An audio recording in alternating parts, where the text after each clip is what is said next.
Hello everybody and welcome to what should be the very last episode of Let's Play Kingdom Hearts. In the last episode we defeated the entirety of Hollow Bastion, which took us an hour and a half. I genuinely hope that this part is not going to take quite that long, because an hour and a half was quite taxing on, like, me. Talking for an hour and a half straight isn't always easy. That being said, I did take a couple of commentary pauses during, like, one cutscene, and then there was one part where I had to close a window, which took me away for about, like, maybe even a minute. So before we go to the end of the world, which is the last world of this game, I want to go up here for two very important things. The first of which is, hello, there's Leon, is Aerith. Aerith, you can talk to her and she just says some random bullshit, and then you get an Ansem report apparently. 2 of them, 3 of them, 4 of them. 4 of the Ansem reports, and you're thinking, oh, okay, that should be everything. No, talk to her again. Because actually, talk to her again. She gives you Curaga. So you have to talk to her one time and you get Ansem reports. At which point, okay, and now there's also a cutscene here. At which point you think, okay, that should probably be everything she has to offer, right? And then you talk to her again and she's like, okay, yeah, apparently there's nothing else to gain here. Then you talk to her again and there is something else to gain. And at that point you probably will spend like 3 more hours talking to her just in case there is something you've been missing all this time. The reason I came here was because of Curaga, but Cura really is enough for my current amount of HP, let's be honest. So, if we talk to... Oh. Rumbling Rose is the Kingdom Hearts 2 version. It's Divine Rose in this game.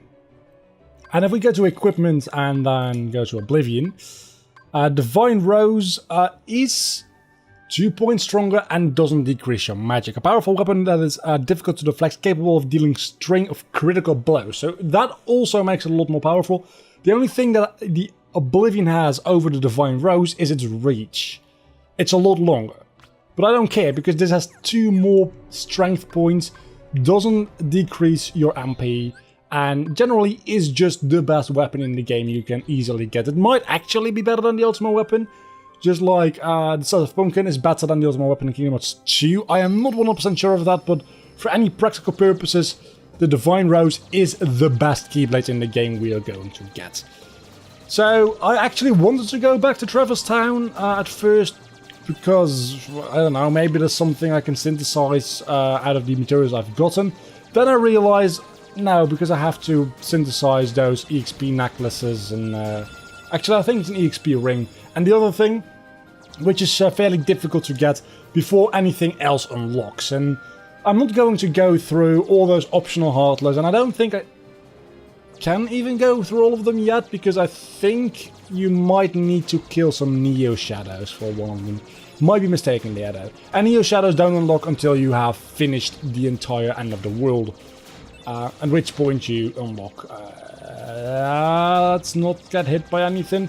As I said before in the last episode, this is definitely the most difficult gummy ship route of them all. And this is actually the only one, together with the second one going to Hollow Bastion, I actually enjoy a little bit. I still don't enjoy it a lot.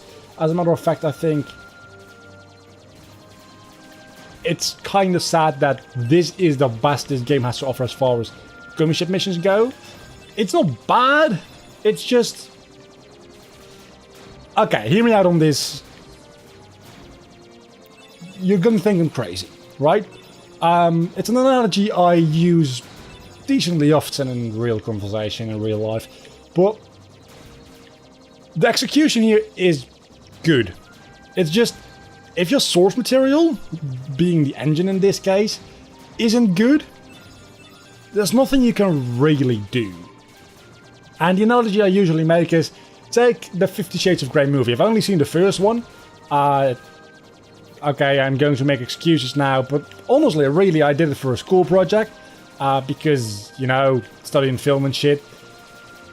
So we went to see that with a couple of people from school, and it's a bad film, but not horrible. And that's just because it looks really fucking good. The cinematography in that film is very, very well done.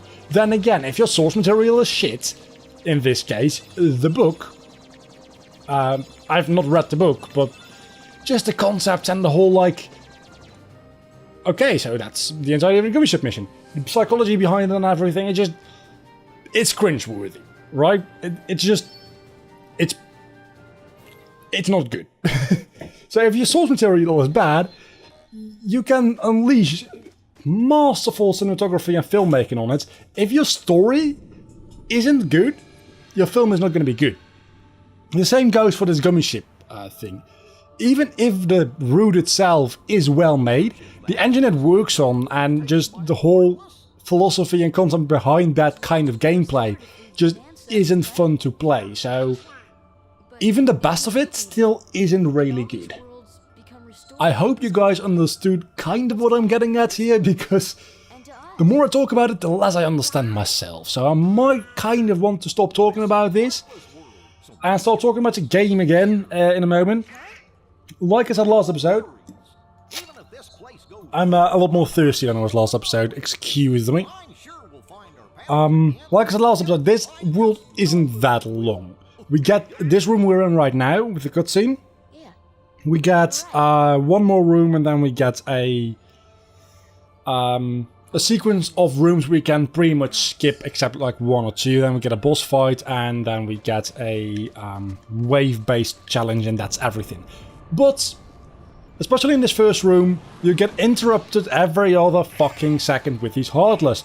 Also, the first time we see the actual is it invisible or is it invincible? I never can remember. These Heartless, though, are a bitch.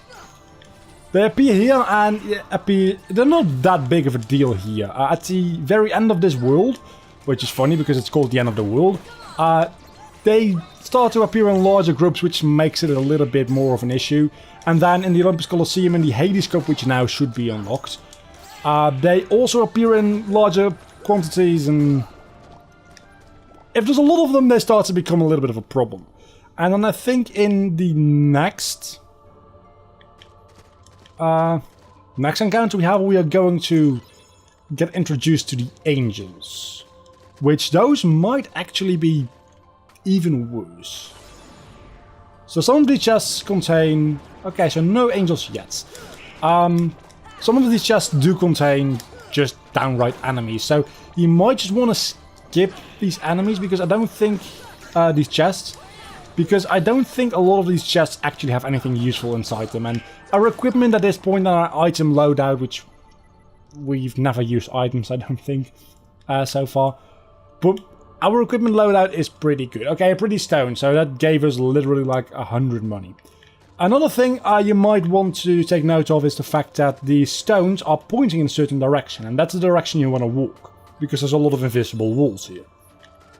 Also, I've got to get a little bit of a cold coming up, so my nose sometimes just kind of stops working, and my voice goes all over the fucking place. I just said I probably shouldn't... Okay, so this one is not that bad of an idea. I thought maybe the Olympus Coliseum version is black and orange, or maybe the original Kingdom Hearts version is black and orange. Can't remember. But there's a black and orange version of Behemoth, and that's by far my favorite design. There's a lot of designs for this one Heartless, actually. I don't think any Heartless ever had this many designs. Not even Darkseid, actually, because Darkseid is the same color in Final Mix as it is in the original.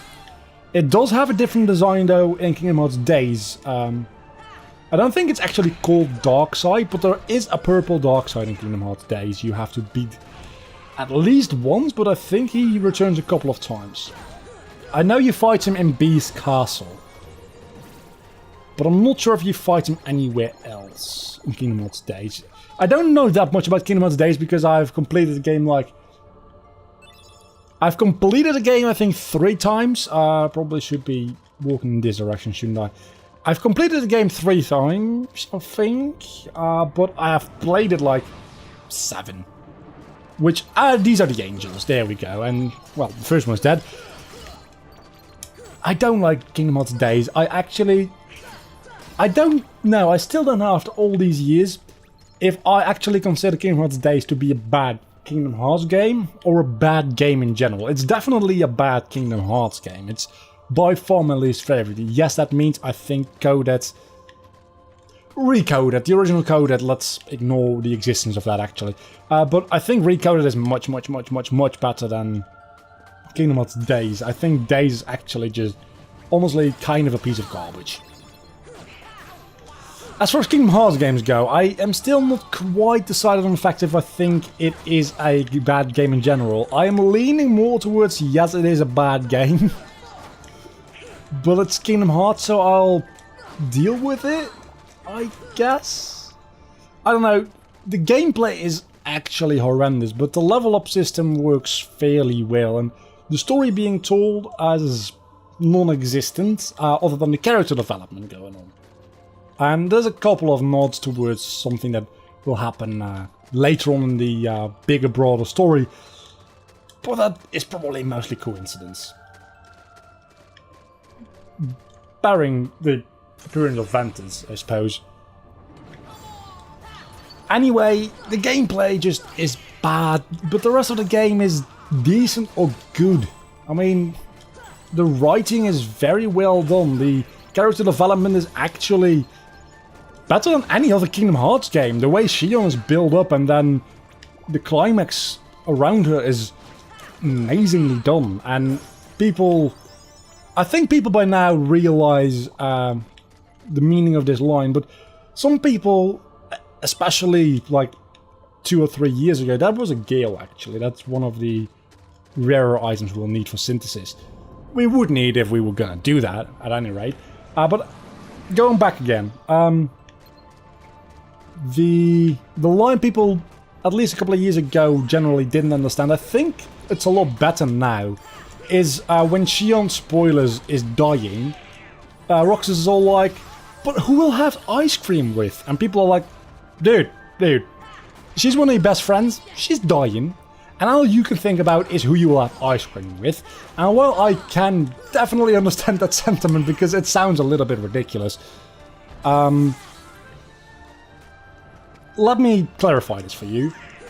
Roxas is a nobody, and it's not very consistent as to whether or not nobodies have hearts and feelings, and Roxas definitely does seem to have feelings, but the entirety of Kingdom Hearts Days is based on Roxas learning human emotion. There's a lot of things which he encounters on his, especially in the first half of the game, he encounters on his journey, and was that another Omega Arts? That's an equipable item, right? Well, anyway, he comes back and Axel explains to him, well, yeah, that's love, it's something humans do, and it's kind of weird. Definitely, yes. Wow. That means I'm not gonna bother with the link goofy, fuck him. So the whole game is based around Roxas learning human emotions. And he learns friendship as eating ice cream together, because that's what he, Xion, and Axel do every day after the missions. So then, when one of his friends dies, he's like, but you're my friend. That's linked in his mind with eating ice cream. I think it's a genuinely brilliant moment as far as writing and character goes. Also, all of these flame pillars take you to a certain place where you can get the equipable item you got off the boss of this particular world. So the first couple of worlds aren't going to be that interesting. I think somewhere down the line you can get another Omega Arts. And I think I'll actually go pick that one up, because against the Anthem fight, I'm not going to equip the EXP necklace since the EXP there isn't going to last anyway. The only thing is we'll have to defeat a rather long string of hearts. I don't know which one has the Omega Art though. I think it's the... I think it's the Hollow Bastion one, which is one of the very last ones. Did I just go backwards? I think I just went backwards. Shit. If I can get another Omega Arts, I'll equip it against Ansem, because Omega Arts are really, really good items. And honestly... Oh yeah, they're differently colored as well to guide you in the right direction, I suppose. Oh, this one you have to beat. I think, maybe. It's blue, so I'm just gonna beat it and see what happens. How about... Did I just hit him twice and he died. That was a defender. Okay, so this Omega Arts actually does a lot against normal Heartless. Against these Angels and Invincibles, they still can take a couple of hits, but these normal Heartless are absolutely photorized by it. Unless I use magic, in which case it doesn't really do a lot. You might be thinking, by the way, we're at the end of the game, but I still have a Blizzara, Thundara, Grivara... Is it Grivara? Gravira? Normal Stop and Normal Arrow. And you'd be totally right. All of the upgrades to all of those spells are optional. Except, I think, maybe Blizzard? I think Chernobog, which is a boss which we're about to face, might give us either an arrow upgrade or a Blizzard upgrade. I'm fairly certain that... Yeah, that was the end of this. I'm fairly certain that there should be a chest around here before I leave. I mean, I'm not going to use the item that's inside. I might as well pick it up. Okay, maybe there's no chest in Olympus Colosseum. Stop you get from one of the optional bosses. Yeah, well, what direction? Oh, going backwards is green and going forwards is blue. That makes a lot of sense suddenly. You get one of the stop upgrades from completing the 100 Acre Wood, which I'm not going to do, and you get one of the stop upgrades from an optional super boss. I don't know where you get all the arrow upgrades, to be honest, but you get Thundaga, or a thunder upgrade, by completing the Hercules Cup. Let's see, I think... No, that's Neverland. And this should be Hollow Bastion, question mark? No, this is 100 Acre Wood. You can save here. And then the last one is... I always assumed it was Hollow Bastion. It is not a place we've ever been before. It's normal fire color. You see why I assumed this is Hollow Bastion? I don't know that it is. It might very well not be Hollow Bastion. This is also the place after I completed Kingdom Hearts for the second or third time on standard mode. Back in the day we only had standard and expert mode instead of beginner, standard and proud and then even critical. I decided to do an expert mode run, which is roughly comparable to proud mode. That was a text message. Which is roughly comparable to Proud Mode, I think. And this is the place I just stopped doing that, because so many of these invincible Heartless in the same place kept killing me over and over again, and I just didn't feel like grinding, to be honest. So, this is where that stopped. I never completed that Expert Mode run. I mean, I've since completed this game numerous times, and I think on every single difficulty available. I'm not quite sure about that, but I think so. Chernobog. I like this boss fight. I like it better than the Dream Drop Distance version, I'm gonna be honest with you. Dream Drop Distance version is a lot more flashy and it's got a lot more like of an epic feeling. But this is just... It works better. Mechanically speaking, also the fact that we can like freely fly around for no apparent reason. It's fun. You're gonna want to use Arrow though, because he suddenly attacks and there's a good chance you'll get hit.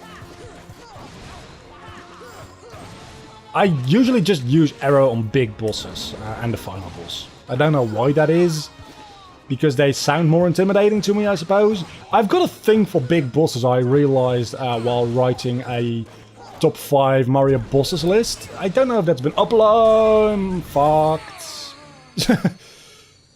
I don't know if that's been uploaded yet by the time this goes up, but I've been writing that script for that, and spoilers, there is a big boss on that, and That made me realise... I'm gonna skip this cutscene now.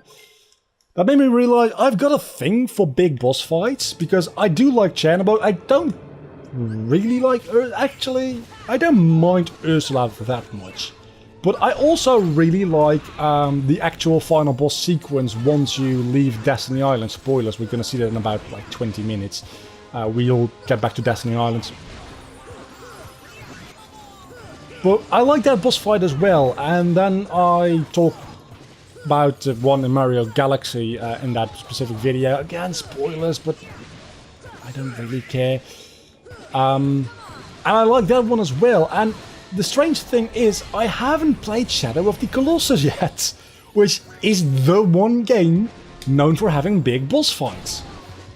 The boss fights are levels in and of themselves in that game. And I have not yet played it. And there's a PlayStation 4 HD remaster of that game as well. I definitely should play that. And I'm actually thinking about Let's Playing it. A blind Let's Play. I haven't done a blind Let's Play in a long time. But I'm thinking this might be a game that's worth Let's Playing blind. I mean, I know how the story goes, more or less. Please survive, thank you. But I think that would be fun, Let's Playing that game blind, because big bosses. The entire game is just one big boss rush. As far as I know, at least. I mean, I don't know everything about the game, so there might be a couple of things I'm missing. Don't kill me. Right now, I really wish I had leave. Bray, let's get out of here. No. Don't kill me, don't kill me, don't kill me. Thank you. Come on. I'm so close to killing you. Do that thing. Do the thing. Yeah, do the thing. Please. Die! Second chance. It's not Leaf Bracer, but it's something. I'm gonna equip it, that's for sure.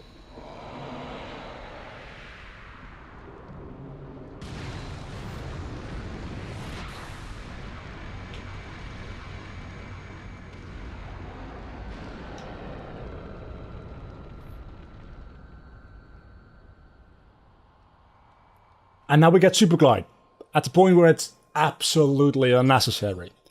I mean, Super Glide is not unnecessary if you're going for a completionist run, because there are certain things you cannot get with normal glide, but can get with Super Glide, I do believe. Some chests, some items, some places. I don't exactly know, it's been a long time.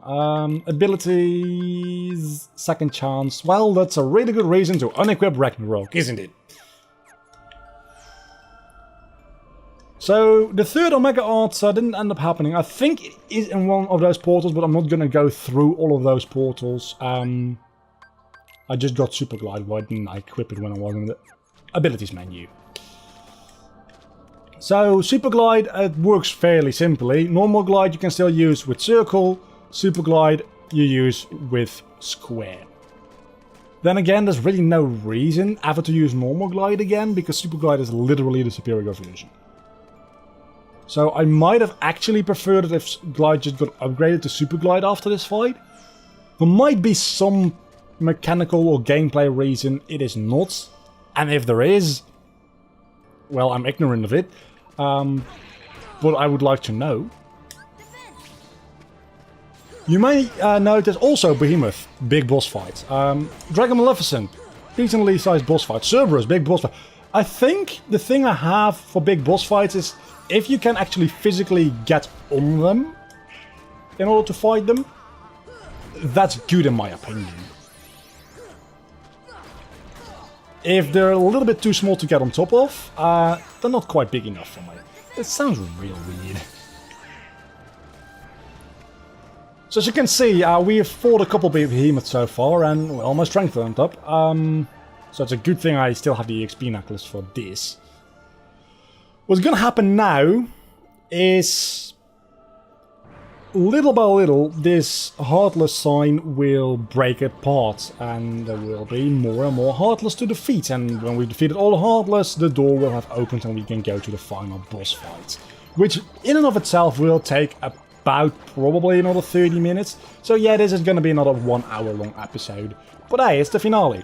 it's not the longest episode in the series, which is kind of funny. Usually, when I do a Let's Play, the last episode is the longest, unless it's a Nuzlocke, which ends halfway or towards the end of an episode. Because I die. Usually the Elite Four, if I do a Nuzlocke, does take longer than a usual episode, because I don't want to die at the Elite Four, and usually in Nuzlocks I kind of do, to be honest. I can't remember, I think I've already told you guys I'm probably going to follow this series with an Eevee lock, which, actually, this is the last episode of the series, so it's good I'm talking about this. The next upload, which will be, I don't know when, a couple of days from now, at any rate, will be an Eevee lock, and I've already made the overlay for it and everything. It's going to be a Pokemon Black Eevee lock, which means that I will have more evolutions to use than I did in Pokemon Red, which I finished the Pokemon Red Eevee lock. Apparently the evolutions are rather powerful Pokemon, generally speaking, and I'll have a lot more of them, and I'll have them in a better engine. So I expect that totally to be an easy thing for me to win. Then again, I can't cheese the AI as much. I don't know if I've actually done that in the Eevee lock before, but in Pokemon Red you can cheese the AI very, very easily. Pokemon Black 2, not so much. And maybe Pokemon Black 2 is a more difficult game. I don't think it is, to be honest. But it's not Pokemon Black 2 I'm doing, by the way. It's Pokemon Black, I should point out. But I think I'll have a somewhat easy time, because I'll have all evolutions except Sylveon, of course, because it doesn't exist yet in Pokemon Black and White. But to balance that out, I think I'm going to include a new rule, and that is Eevee has to be in the party at all times, and if Eevee dies, the series ends. That's a loss. Just to make it a little bit more difficult on myself, because last time I think I only lost Flareon because I was stupid. I might have lost Eevee as well. Eevee is not that powerful of a Pokemon, so... And I think we're doing fairly... Yeah, we're definitely doing fairly well as far as this Heartless barrage goes, because I think this might be the last wave, second to last, possibly. Enough talking about Pokemon though, we'll be doing that in the next series a lot, because it's Pokemon based, and it'll be a lot more, the commentary will be a lot more gameplay based than it is in this. I can play Kingdom Hearts without really looking at the screen, as I proved in the Neverland episode, because I was literally not looking at the screen for most of that. It's a fairly easy game, especially in beginner mode. With Pokemon, that requires a little bit more effort, so it'll be a little bit more strategic. Like, I'll actually talk about what I want to do, and should I use this move or this move, or should I switch out? I'm not going to... I'm going to balance this out a little bit. Why am I explaining the rules for the next series at the end of this series, and not at the beginning of the next? Because I'm definitely going to be explaining them again when I start recording the Eevee log. So, but I might as well finish this sentence. I'm going to have a switch battle style. Maybe I'll change it up if I make it to like the 4th or 5th gym without losing anything. But to balance out a little bit for Eevee being able to protect Eevee, because Eevee is like my life in the series, I think I'll have it on switch battle style. Now though, the end of this game. Oh, this wood has been connected. That's a thing within the same game which returns a little monologue.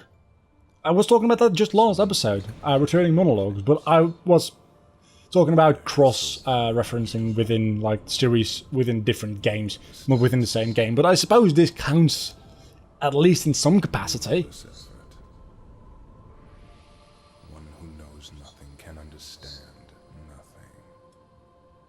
I like that monologue, by the way. Especially that last line, one who knows nothing can understand nothing. Sounds like some pretentious bullshit, and frankly speaking, it is. But it's also true, if you don't know anything, you can't understand anything. While the other way around, you can understand... Wait a second, you can... You need to know things in order to understand things, but you don't need to understand things in order to know things. This island is a prison. Does that make any sense to you? because it does to me, somehow. I like that line, I don't know why.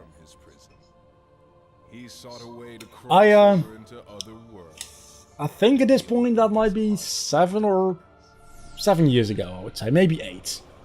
I did a voiceover, like, Don't bother. Your voice can no longer I dare not say it's comedy.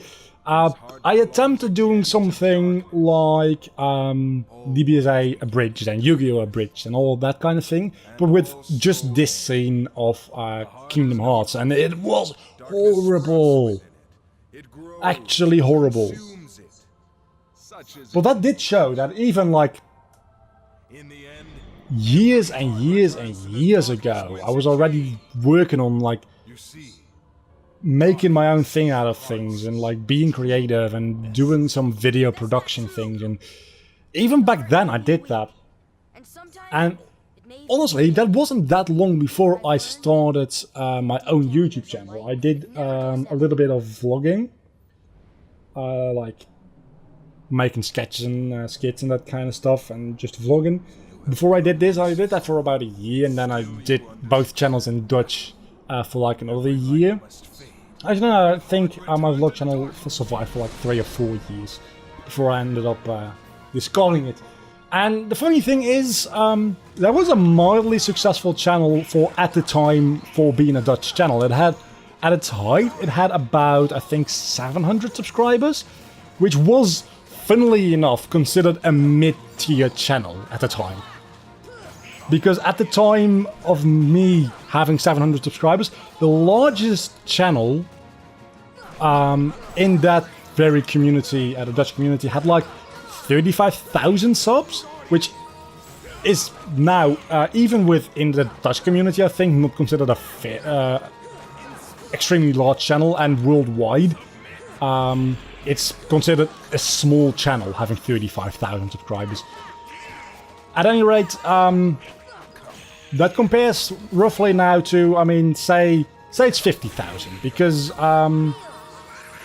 the community back then I was part of was growing. So 50,000, PewDiePie has like 50 million. He's got way more than 50 million by now, I think. But that would mean that I am like, I don't know, 70k or so? Does that math check out? I don't know. If you're going to compare the two, I think my channel would, comparatively speaking, be in a rank which would now be 100,000 to like 150,000 subscribers. So that's about a mid-range channel, right? There's a lot of those, and usually they produce quality content. I didn't. Looking back at it, I didn't. At the time, I thought it was all pretty good. No, it wasn't. I was like 13 or 14. And some of the people which had channels about my size at the time did go on to grow large channels in the Dutch community. And I went on doing this, and I didn't unequip my EXP necklace. I'm going to do that now, because I'm literally like level 55.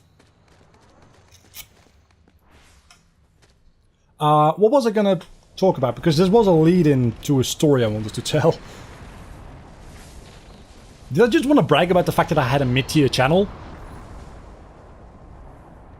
Oh, no. It's funny because the channel doesn't have 700 subs anymore. It's got about 500 now. Maybe 450-ish. I haven't checked in a while. I'm curious, actually. And right now, this channel has about 1,400 subscribers, which is double what I had there. And at that point, I was quite happy with myself having... Well, I'm actually going through this game fairly quickly, considering that there's like 4 hours of cutscenes or so in this game. So, completed the game in about 5 hours and a bit. Let's see. We've got the holy... No, I just want a ribbon, I think. Yeah, I'll just go with the ribbon. Or the Raven's Claw. I'll go with the Raven's Claw. I don't need defense. I need a lot of strength. So yeah, right now I'm dealing with a channel which has twice the amount of subscribers and nowhere near the amount of views on every single video. Oh yeah, Darkside is a thing. I get way less views on this channel on a average video than I did back on that channel, I would get like 70 to 100 views on a video, and right now I get like 20 to 50 on a video, even though I have, oh, ground combo, that's right, at Ripple Drive. So I have twice the amount of subscribers, about half the views per video, but I upload a lot more videos. I upload 3 videos a week now, and that does end up being almost the same amount of views. And there's a lot of videos on my channel which bring in a decent amount of views, just by the virtue of they exist. Some of the top 10 videos I made like 2 years ago still gather views for me right now, and that means that I still have about, I don't know, 4,000 views a month or so altogether. So can't complain really there, but it's funny that I am now a small and not very successful channel, all things considered, with twice the amount of subscribers that I had when I considered myself decently successful. And had I continued in that vein, I might have actually had a successful YouTube channel, which then in turn would probably have altered the course of my professional life, because I probably would have wanted to make that into a job. And I would definitely still not mind making a living, or at least making enough money for a living off of YouTube, but it's definitely... I can hardly see a world where YouTube is the only job I do. If anything, YouTube is going to be would be part of my job, or YouTube or Twitch. Either one works, really. But I can't do Twitch right now because my internet sucks ass. I probably should heal. So, if I got a sudden like 100,000 subscribers, I probably would just keep on going the way I'm going now. I would move to a place with better internet so I can also live stream a couple of times a week, but that would be it, and that would be part of my income. But on the other hand side, I also have my own production company at this point, which is starting to gain some traction, and that would definitely be my main source of income and my main job. Even if YouTube at some point would allow me to make more money, I think I would keep it as a side thing. Definitely something I would deal with in a professional way, and I would have priorities within. But yeah, I don't think I would do solely just YouTube, because frankly speaking, it drives me mad.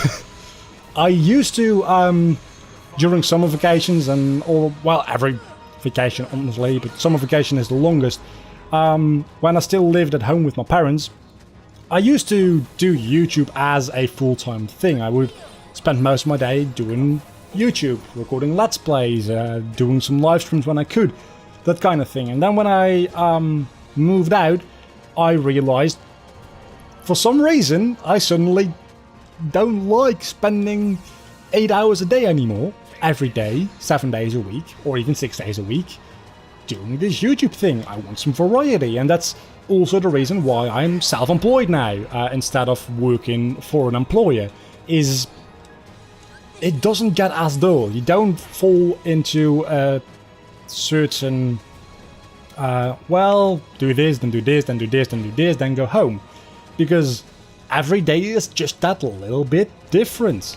And that is what I like about it.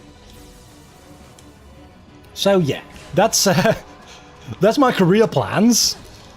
I don't know how I ended up there.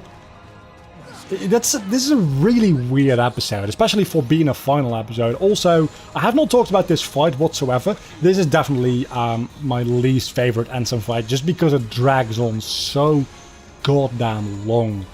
The first fight is interesting, it's flashy. This one is a lot more flashy, granted. Fuck off. I'm just going to take a little bit of risk and attack. Because, holy shit, this takes a long time. But this one, especially since Donald and Goofy aren't here to distract Ansem, because they don't deal damage, they're just there to distract Ansem in the first fight. This takes a lot longer. And he does a lot more of these hard to dodge attacks and invincible attacks, and well, he does a lot of that as well, which means you either have to run away or get captured by his guardian, which, by the way, is Terra. At least, I don't think it's actually ever been confirmed yet, but it's practically confirmed that that's Terra. At least that's Terra's Heartless.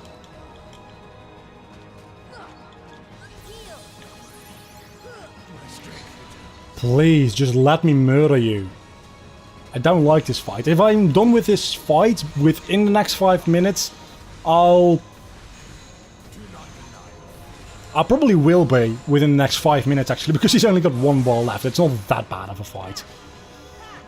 I'm sorry, I was under the impression that I had sliding dash equipped. I might actually not, I don't know, but I very much was under the impression that I did. Maybe it doesn't work because Ansem is a flying target? That could be it. I don't think that would be it though. Thank you, let me get in an entire combo. I got in an entire combo. It's cause for celebration, man. I'm telling you.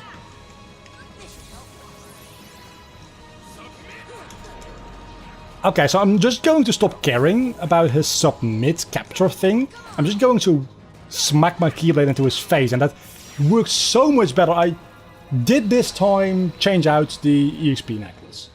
Because from this moment on, I don't think you can do that anymore. Which I probably should have equipped myself with a couple of Mega Alexes. Since this is the final boss and all.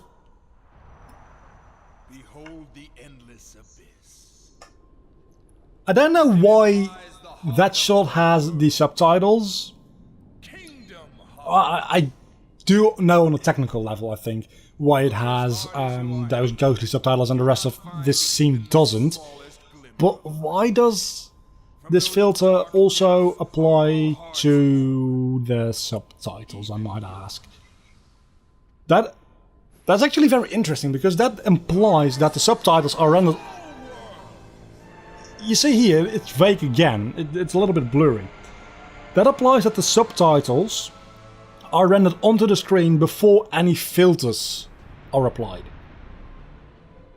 Or any post-processing.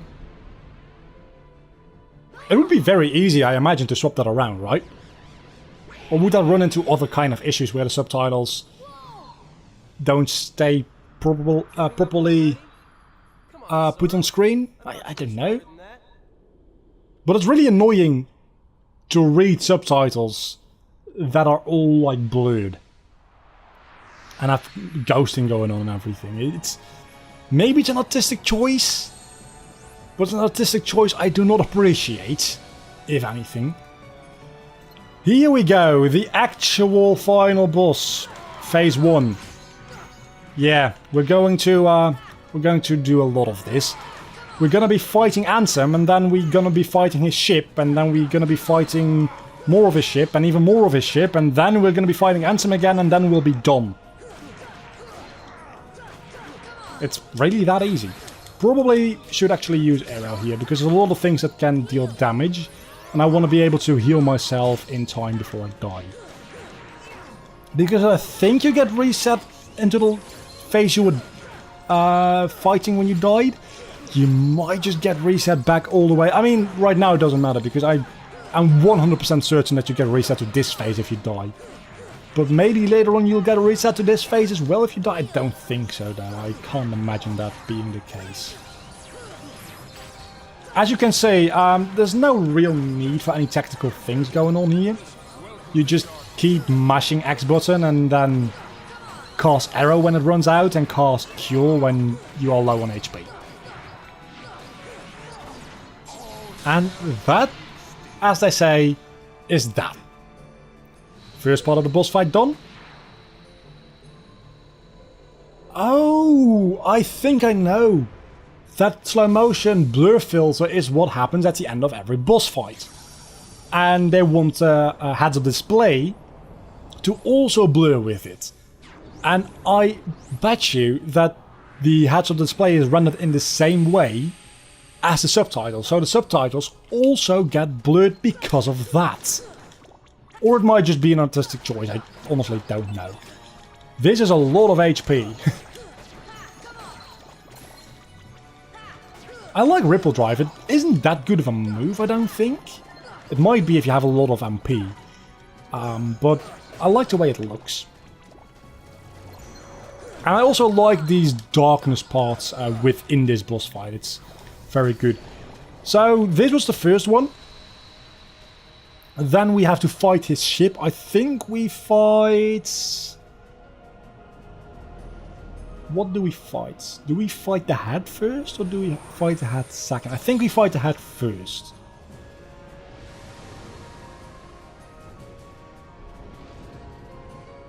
Maybe? Okay, apparently we fight these tentacle things first. That's fine. And then when we go into that portal, we get a team member back. Either Donald or Goofy. I think we get Goofy back first, but I'm not entirely sure. And then we fight some more, and I think we fight the head second. Then we get into the portal and get our other team member, and then we fight the middle of the ship. And then we go in the portal, fight some more Heartless. The Heartless will get more powerful every single time, by the way. It's not going to be just shadows. Right now, I think it's going to be the dark balloon things with Goofy, which they'll die easily. And they don't drop HP, these drop MP orbs. I forgot about that, actually. And then we'll fight Ansem with all three of us together. Which is a really nice, like, mirror image to the beginning of this fight within the fight, because obviously you start fighting Ansem on your own and you can delay him for a little bit, but you can't actually damage him to the point where you kill him. And then with Donald and Goofy, my friends on my power, you know the deal. Sorry, burping all over the place. You can actually damage him to the point where he's weak enough so that he thinks, okay, so let's use Kingdom Hearts' power of darkness. And then it ended up being the power of light within Kingdom Hearts. But it's not Kingdom Hearts, it's the realm of darkness. But there's light coming out of it because Kingdom Hearts is buried within the realm of darkness. So within the realm of darkness there is pure light. So it's not as pure realm of darkness as you would think it is, but it's locked up. So if you're in there, it is very much darkness based. But why hasn't anyone found Kingdom Hearts yet? Because a lot of characters spent a lot of time inside the realm of darkness. Kingdom Hearts 101, welcome to my class. It makes no goddamn sense, get used to it. Yeah, this portion of the fight is actually even more ridiculously easy because he doesn't deal a lot of damage. He doesn't deal any knockback, really. I mean, yeah, Goofy dies, but who cares about Goofy? So you just keep mashing him and keep looking. Do I still have my arrow? I do. Do I have HP? I do. Okay, if you run out of both at the same time, that can be a little bit of danger. I'll admit that much. But you probably won't have to cast arrow that often because, as you can see, he dies pretty easily. And Goofy revives, dealing like 3 damage before he's dead again. You see, before he's dead again.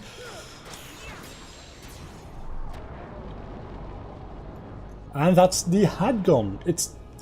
Okay, please tell me I'm not the only one who thinks, especially since there's a body on top of the ship, it kind of looks like a penis, doesn't it? Just... Okay, this is actually a little bit of a problem, because there's a lot of invincibles here. Then again, it doesn't seem to be as much of a problem, since I am very overpowered and this is just beginner mode. Usually, in a normal playthrough, where you don't play on beginner mode, this is a bit of a problem. But since I have so many boosts, and since the enemies are so weak, I'm doing quite well, actually. I mean, I'm not doing quite well, but it's rather easy. So the last phase of destroying the ship, and then we can destroy Ansem and call it a day. Of course, we still have a lot of cutscenes after that, and the credits with a... Should remember, mute music at the credits. Please do. Not just in editing, but physically as well, because I don't want any of it to reverb through my mic. Got that? Good. I might just... the ending cutscenes entirely, because I think it starts playing over the ending cutscenes and then goes into the... I don't know. I think it's actually just the ending cutscenes that play it, and then the credits play Disney-based music, maybe? I don't know. This is the easiest part by far, by the way, of fighting the ship, because as soon as you kill this thing, the ship kind of just more or less explodes, I think. Right? No? Okay, so you also have to... Yes, it does. And now it's time to beat up Ansem again. Actually, with ending cutscenes... What the hell am I even on about? With the ending cutscenes and this fight and then the credits, this might end up being almost as long. No, it's only going to be another 40 minutes. That would mean we're just over halfway through this episode, and that doesn't seem realistic. So I think we're going to end up like an hour and 10 minutes. If I don't die, if I somehow die, which, I mean, I guess it's always possible. Never mind. We're absolutely destroying this man. This is so much easier than the first time we fought him. It's actually insane. It's legitimately actually insane how easy this is. We literally took off 2.5 bars in under a minute, I think. I mean, now that Donald and Goofy are gone, it's a lot slower. Do I have... No. I was gonna say, if I have any Mega Alexes, I'm just gonna use them because that was really, really good. Donald and Goofy, for the first time in their lives, actually did something very useful. So I'm probably gonna have to use an Alexa, which is the first time I might have used an item in general in this playthrough, maybe. I don't think it's the first time I used an item, because before I got Q I probably used a couple of potions. But that's it. We got to level up just as we finish the entire game and can't even use it. So I got a text message which I'm now going to reply to while the final cutscenes play. I'm not going to stop talking, don't worry. Well, I probably should check that message and reply to it, if at all possible. And it is physically possible, because I've got my phone in my hand now.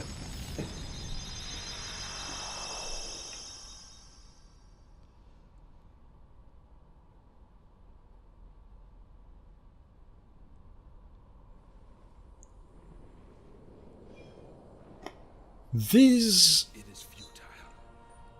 The Keyblade alone cannot seal the door to darkness. Suddenly, I don't understand. Suddenly it's the door to darkness instead of Kingdom Hearts. And now it's Kingdom Hearts again. I'm just saying. You didn't know where you were riding, did you? I mean, literally. He didn't know what he was riding. Because this was Kingdom Hearts 1. Again, he had no idea what everything up until Kingdom Hearts 3 would be. And if you claim that he did, he didn't. It just didn't. There's a lot of things which were pre-planned. Very aware of it. But this was supposed to be Ansem's actual death. Then in Chain of Memories, bringing him back through Riku was a little bit cheap, and then in Dream Drop Distance, time travel had to be involved because fan service, we want Ansem and Xemnas in here. But I rest my case.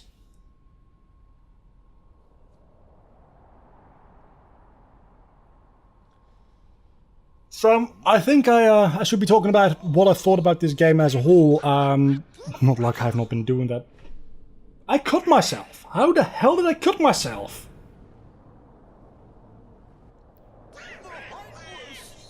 Why is this blurry now?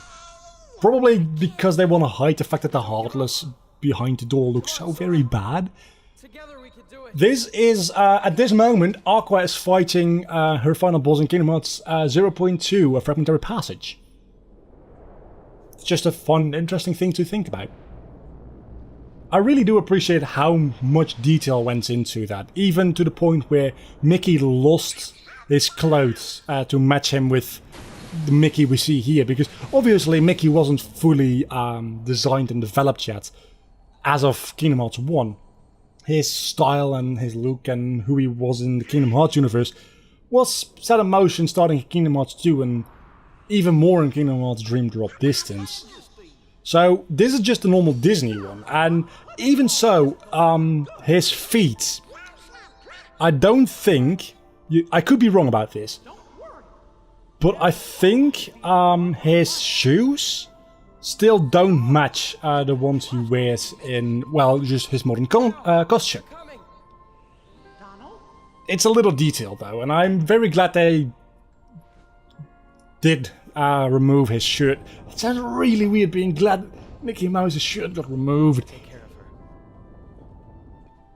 Anyway, you get the point. I'm glad they pay attention to detail, but the shoes I don't think match. I'll have to look that up. I'm probably gonna forget putting in like some text on screen. If I remember though, there will be text on screen now confirming or denying the shoes. This does seem, maybe it's just the fact that I'm playing this on a different screen than I have before, but it does seem like this cutscene is a lot less dark than it was in the original game. In the original game, you could see barely more than a silhouette of Mickey. And here you can see quite a lot of detail, so maybe the HD just helps with that? Maybe just the fact that I'm playing this on a different screen, which has a different gamma curve, I honestly don't know. He's not dead. Actually, he might be, as far as we know, because we've only played Kingdom Hearts 1, right? That's totally true. We've only played Kingdom Hearts 1, and nothing else. No. We haven't played the entire series, every game, at least, like... Well, the least amount of times I played any Kingdom Hearts game is 2 or 3 times, with Kingdom Hearts Days. The most I've played any Kingdom Hearts game has to be either Kingdom Hearts 1 or Kingdom Hearts 2. Even though I don't like Kingdom Hearts 1, as much as most people do, at any rate I still like it. Usually when I start playing the entire series, I start with Kingdom Hearts 1. I've played Kingdom Hearts Birth by Sleep a lot too, though. If you consider playing Kingdom Hearts Birth by Sleep only a full playthrough if you do the secret and the final episode as well, or complete all 3 of the campaigns, I haven't completed it that often, probably like 5 times. If you count starting one campaign and finishing that one campaign as completing the game, it's a lot more often, because after I realized Kingdom Hearts 1 is a little bit too long for me to speedrun, because I just often can't fit in 4 hours at once to, well, 4 hours if you were quick, and I don't know what the world record for it is right now. Oh, shit. Yeah, okay, muted. I don't know what the world record of it is right now, so world record speedrun KH1. How quickly is it done now? Any percent beginner mode in... Does that say 2 hours? That's 2 hours 15 minutes. Last time I was into this, it took about 4 hours, so there's got to be a skip. That can't just be simple strats, that's got to be a skip.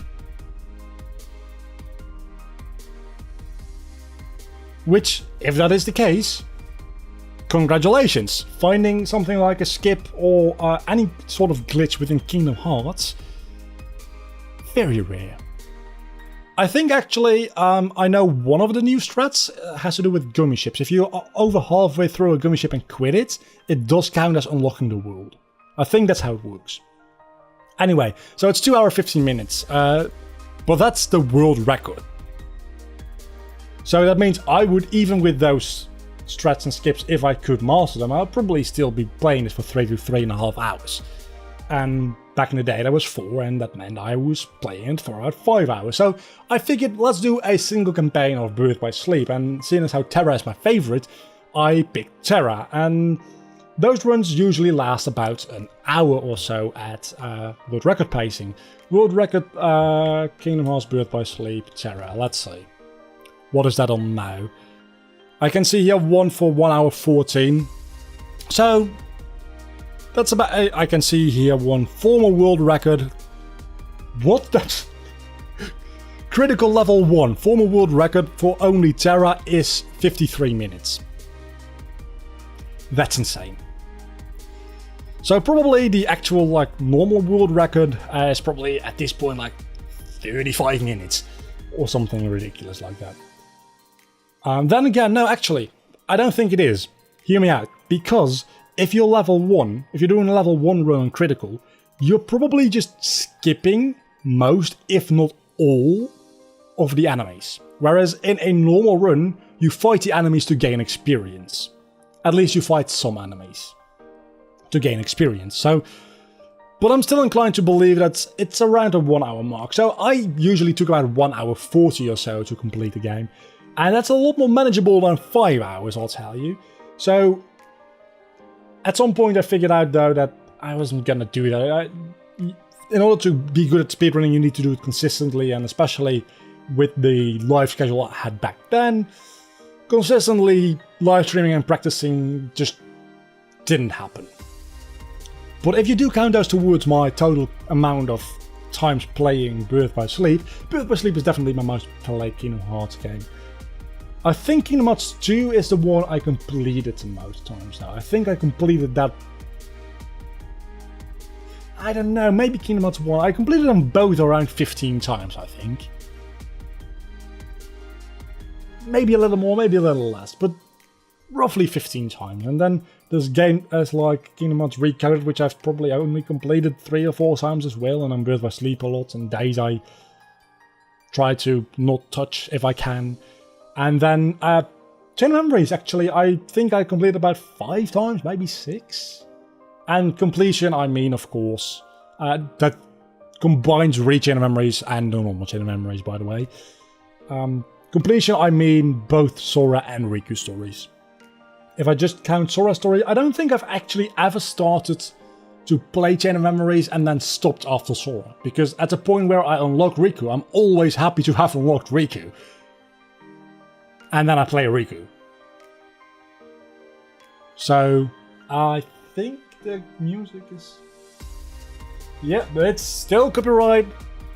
I don't think that's gonna be an issue, but I'm just being careful. Also, I'm very hungry. So I probably should go make myself some dinner after this episode is done. And talking about the episode being done, I think we are done. Unless there's more credits. I haven't been paying attention. There definitely is more credits.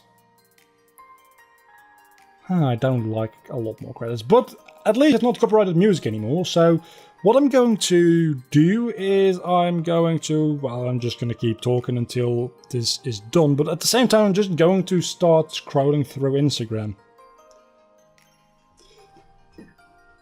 One thing that always bothers me here, by the way, is that very clearly the footage we're seeing here of the Disney worlds isn't HD remastered.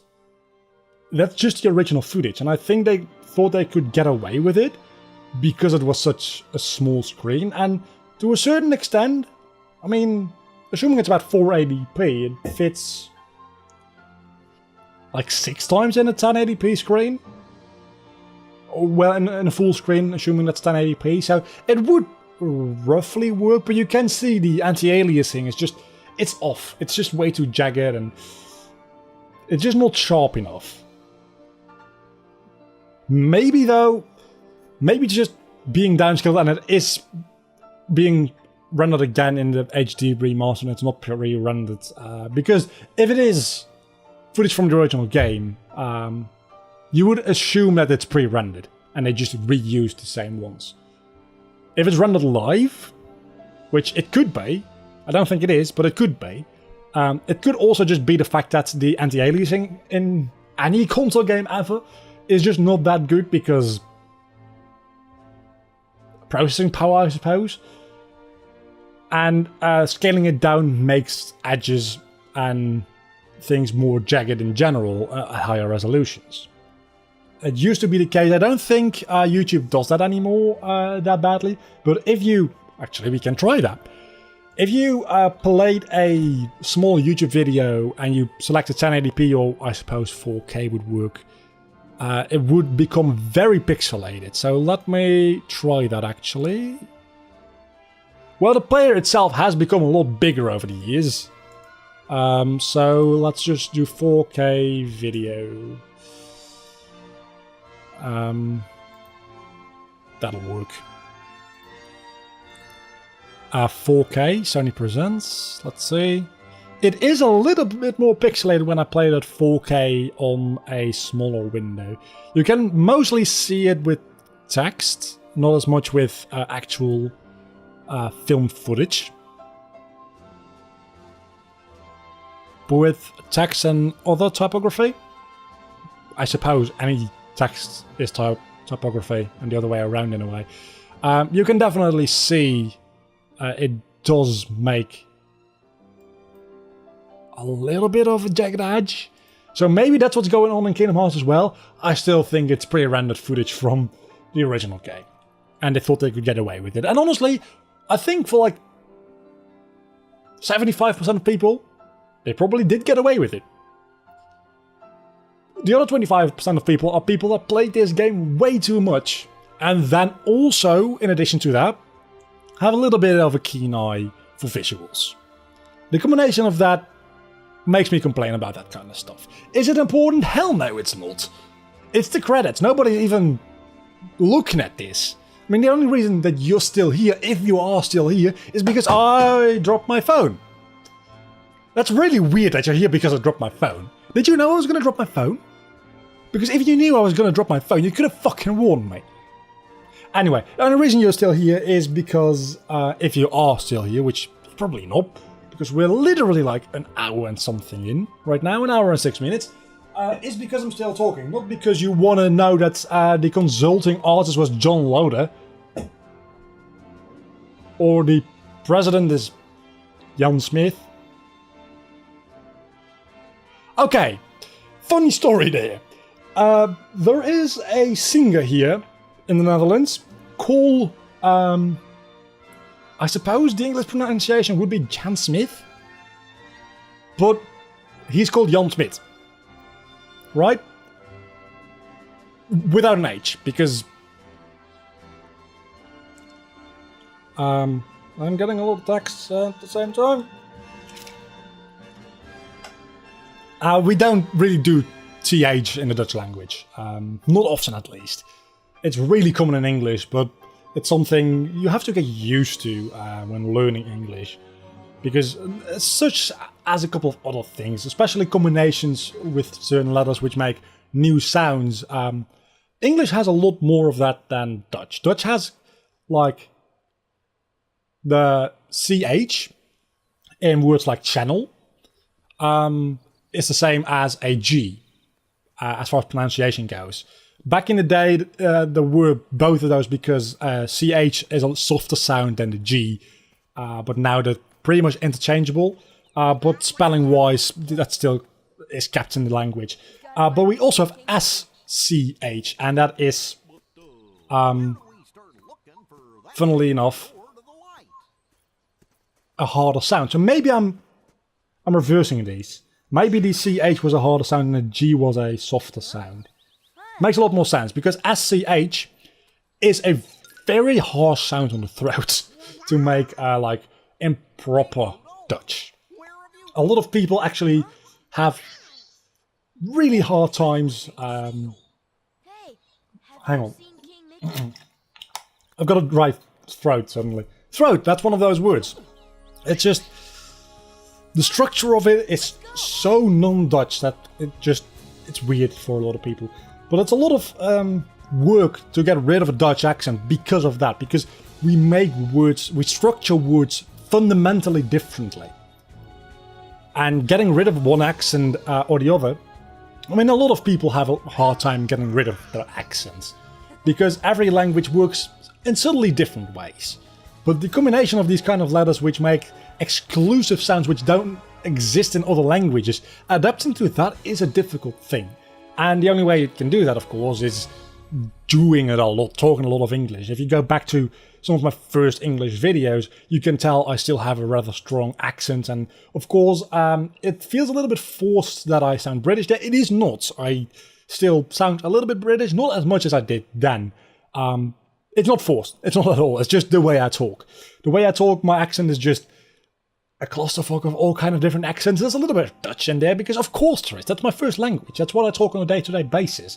There's a little bit of British in there because I watch a lot of British media, but there's also a lot of different kinds of American accents in there because I watch a lot of American media, and there's maybe a little bit of Australian accent in there because yes, I also do watch a little bit of Australian YouTube stuff, and the same with New Zealand.